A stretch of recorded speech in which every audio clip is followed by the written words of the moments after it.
This week on Wednesday was Earth Day, its 50th anniversary. The first one occurred in 1970. It was created to protest high levels of air pollution in the United States. In 1970, a yellow kind of smog always lay over Los Angeles.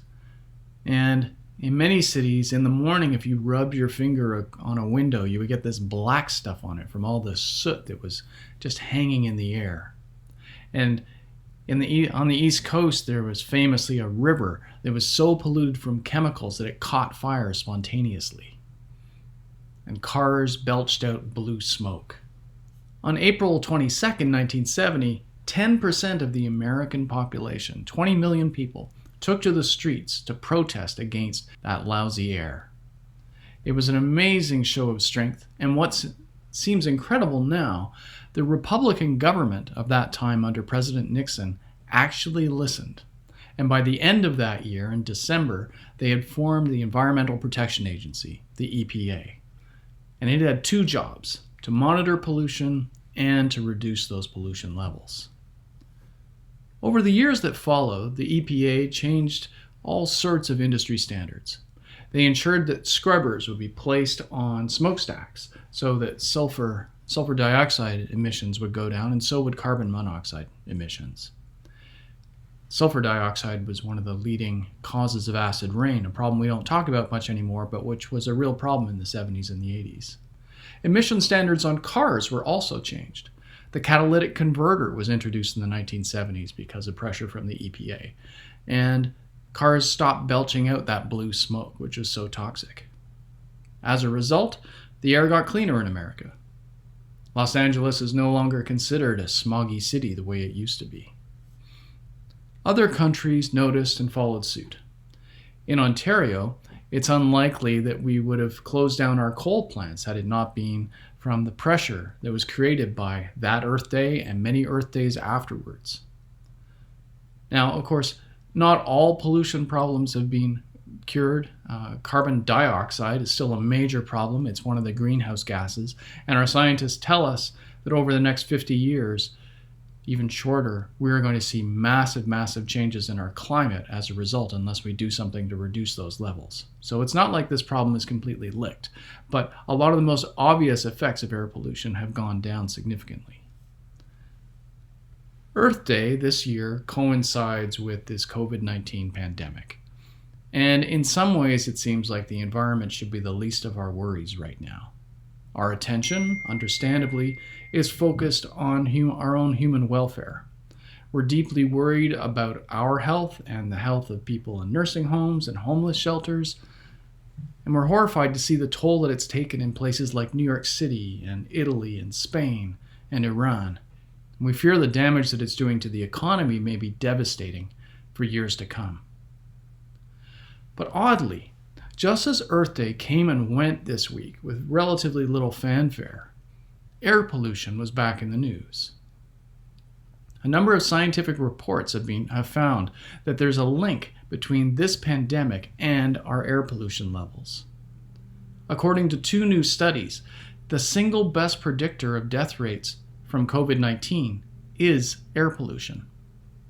Northern Italy has been much harder hit by the coronavirus than southern Italy. And this may be explained in part by the fact that the area around Milan suffers from some of the worst air pollution in the country, and in fact, has some of the worst air pollution in all of Europe. The other area with extremely high air pollution is Madrid in Spain, which has also been a COVID-19 hotspot. Decades of exposure to soot and smog damage the lungs. It appears that one of the reasons which older people are susceptible to COVID-19 is because they've had the longest time for their lungs to absorb the soot and damage from such chemicals as nitrogen dioxide and carbon dioxide. In the United States, a Harvard study released this week confirms that the highest death rates of COVID-19 in the US are in places that have high air pollution levels. The news is not all bad. Toronto and all of Canada's major cities fare much better than the American cities. In Toronto, our air pollution levels only peak up into areas of concern in the month of February. The rest of the time, we're fairly close to the bottom of the World Health Organization's recommended levels of air quality. So although we should be worried about COVID-19's effect on our seniors, it may be that our lower death rate may be a function of our cleaner air. Now, of course, the environmentalists who invented Earth Day back in 1970 were not just concerned about the air quality. They were also worried about the fate of rivers and the animals and wildlife in our ecosystems. And they argued all forms of pollution are dangerous to the natural world. One of the key arguments made by environmentalists is that human beings have been arrogant in our attitude towards the natural world. We are just one species of many, and so we have no right to impose our will on the rest of the world. Now, I have great respect for the environmental movement, and I try to live in accordance with many of its principles. However, on this one point, I have to lodge an objection. I don't really think that human beings are just one species of many. No other creature has changed the world as much as we have. Lions, despite their greater strength and speed, have not taken over the world. Beavers, for all their industriousness, have not driven other species to extinction, or built cities, or reached the moon. Our species is not the strongest, the fastest, or the biggest, and yet with our minds, we have been able to take over the world. And our faith begins with a story that recognizes this. In Genesis, we're told that human beings, unlike all the other animals, were made in the image of God. The Jews who wrote that story had no illusions about knowing what God looked like.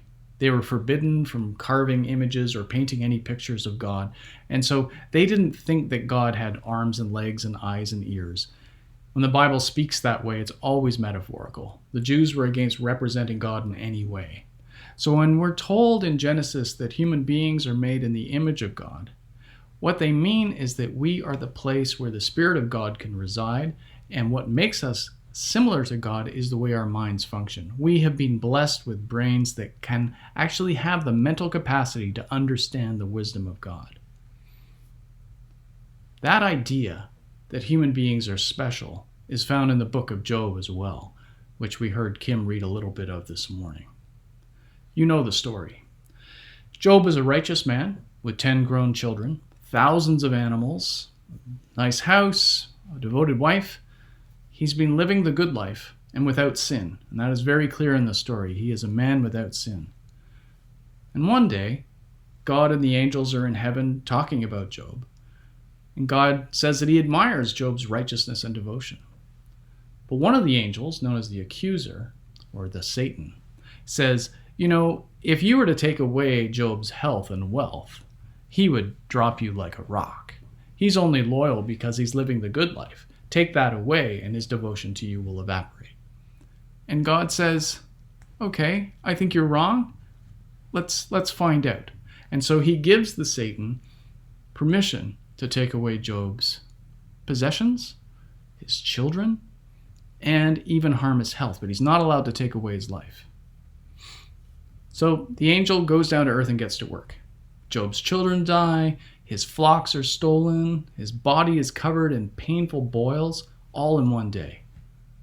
He has every reason to be miserable and resentful.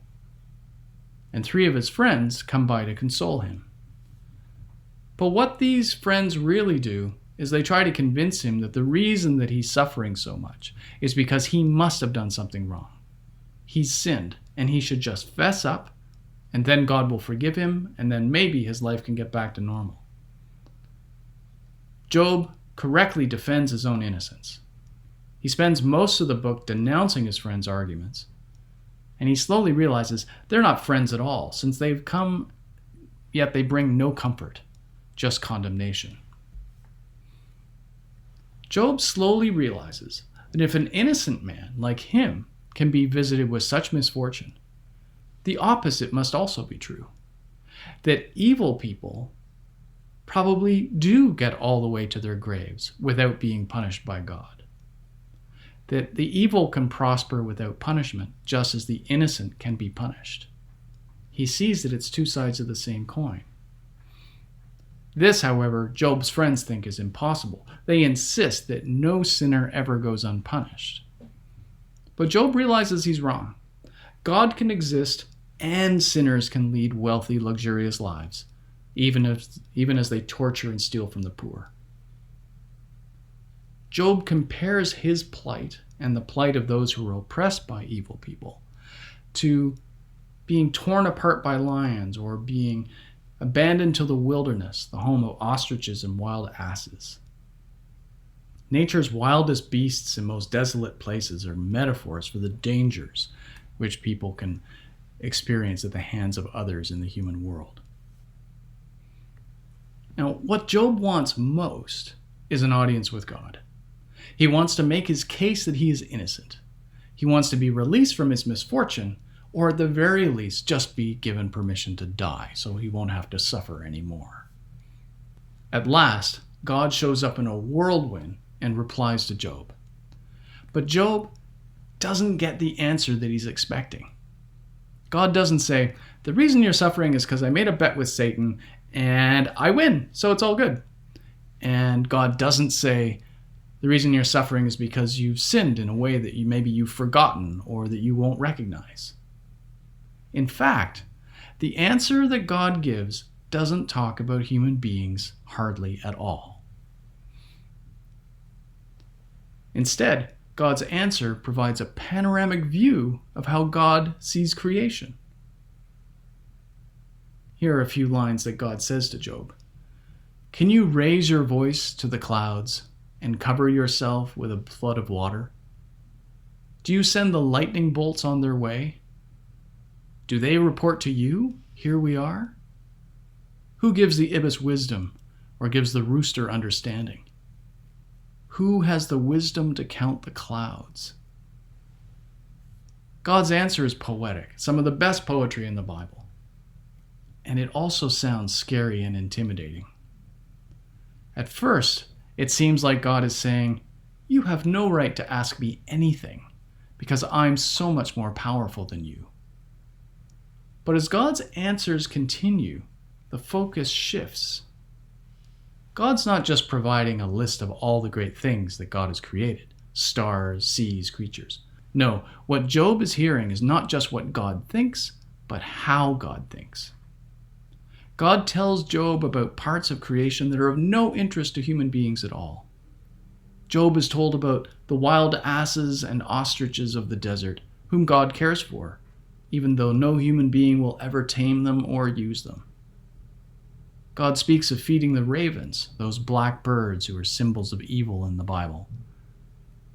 In fact, God mentions all sorts of wild, scary creatures, lions and vultures, and even, most mysteriously, the great monsters who strike terror into all hearts. The land giant, the behemoth, the one at the top of this picture, who cannot be harmed by any weapon, and the sea monster, Leviathan, who can make the sea boil with its fiery breath. What Job is given, and his friends are not, is a vision of how God is not just a creator of the universe, but also its caretaker. The Eternal One obviously loves every part of creation and tends to it, far out of the sight of arrogant humans. God's care reaches from the highest heavens where the rain is stored down to the lowliest, youngest birds who demand to be fed. God even cares for these gigantic, scary monsters. I wonder if this book were written today, whether it would also list the tiniest of terrifying monsters like viruses. Job, unlike his moralistic friends, has been rewarded with a vision of the wisdom of God, the source code of creation itself. It's all-encompassing, expansive, interconnected, and most of all, defined by care. The implication is clear. If you ask God, why do I suffer? The answer the discerning person will receive is a reply not about your personal situation, but an invitation to live up to your calling as a human being. God gave us humans the cognitive capacity to understand the wisdom of God, so we should use it. Dare to see the big picture, one defined by the care of all living creatures and natural processes. Ostriches and gnats can't think this way. We can. This is our killer app, our comparative advantage, our defining feature. We're not all powerful.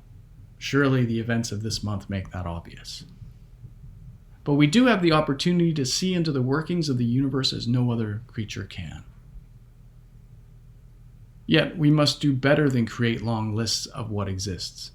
Science can tell us what is, but it can't tell us how we should feel about it or how we should think about it. That level of understanding, like God, is invisible. You can't point a camera at it. You can't weigh it. It's in here. We have been given the gift of understanding, the mind and heart of God through our faith in Scripture. The question is whether we will use it. Earth Day this year comes at a critical time. So much of our world is under lockdown, air pollution levels have dropped precipitously. The air is cleaner over New York City than it has been in years, with carbon monoxide levels down by 50%. Many people have noticed that the stars seem brighter lately. And in India, people in the Punjab can see the Himalayas again for the first time in decades. The air has cleared for a little while. Perhaps this situation will also clear our minds. With the economy in ruins, we are faced with both a crisis and a tremendous opportunity. The pandemic should not make us forget the dire effects of climate change are still on the agenda. They have not gone away. Our scientists tell us that we can expect massive flooding and droughts, famines, horrific hurricanes, and fires. And now, we have a much better sense of what that's going to mean for us. We've seen what it's like to line up for half an hour at the grocery store and find the shelves empty of flour and rice. This time, that was our fault from over-shopping. But the next time, the shortages will be real. Crops will fail, and there'll be nothing to replace them. Disasters of truly biblical proportions await. What we have to ask ourselves is whether we want to go through this over and over again. Do we want to be the kind of people subject to rationing and shortages? Is that the world that we want for our children? The alternative is that we have the opportunity to live up to our God-given potential. We have the chance to be the species imbued with the loving wisdom of God, to see creation as a gift which needs care, including the parts which seem of no use to us. We have the opportunity now to reboot the economy for a society that cares about creation. When the corporations come to our governments for handouts and bailouts, we taxpayers have a chance to decide what kind of future we want. We don't have to rescue companies who will keep sending climate-changing smoke into the air.